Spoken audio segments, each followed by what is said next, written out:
Hi అండి, అందరికీ నమస్కారం. నేనైతే మంచి రెసిపీతో మీ ముందున్నాను. నేనైతే ఈరోజు గోంగూర చట్నీ అయితే చేస్తున్నాను. ఇది రైస్లోకి చాలా బాగుంటుంది. ఇలా చేస్తే మాత్రం మంచిగా ఉంటుంది. ఒకసారి ట్రై చేయండి. నేను ఏ విధంగా చేస్తున్నాను. గోంగూర చట్నీకి కావాల్సింది మనం ఆయిల్లో గోంగూరను వేయించుకోవాలి.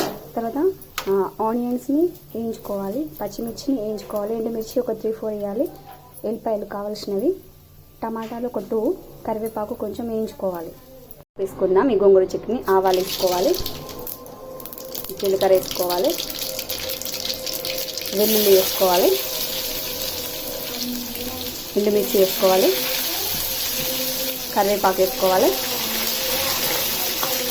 ఇలా కలుపుకోవాలి. ఈ పోపు అనేది ఎర్రగా కావాలి.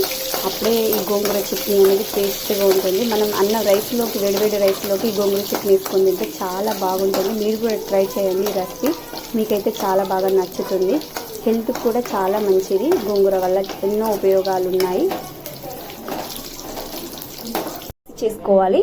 ఇందులో గోంగూరను, పచ్చిమిర్చిని, ఆనియన్స్ని, వెల్లుల్లి, జీలకర్ర, కొత్తిమీరలు, సాల్ట్ అన్నీ వేసి మిక్స్ చేసుకోవాలి. ఇంకా నువ్వుల పొడి కూడా యాడ్ చేసుకున్నాను, టేస్ట్ కోసం బాగుంటుంది.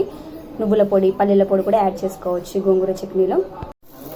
ఇప్పుడైతే మనం గోంగూరను ఇందులో వేసి మంచిగా కలుపుకోవాలి. పోపులోకి గోంగూర వేసుకొని కలుపుకోవాలి. అయిపోయింది గోంగూర చట్నీలో టేస్ట్ గోంగూర. మీరు కూడా ట్రై చేయండి. వేడివేడి అన్నంలోకి తింటే చాలా బాగుంటుంది.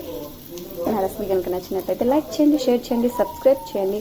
ద రియల్ సురేంజర్ ఛానల్ని సబ్స్క్రైబ్ చేయండి ప్లీజ్. మీ సపోర్ట్ మాకు ఖచ్చితంగా కావాలి.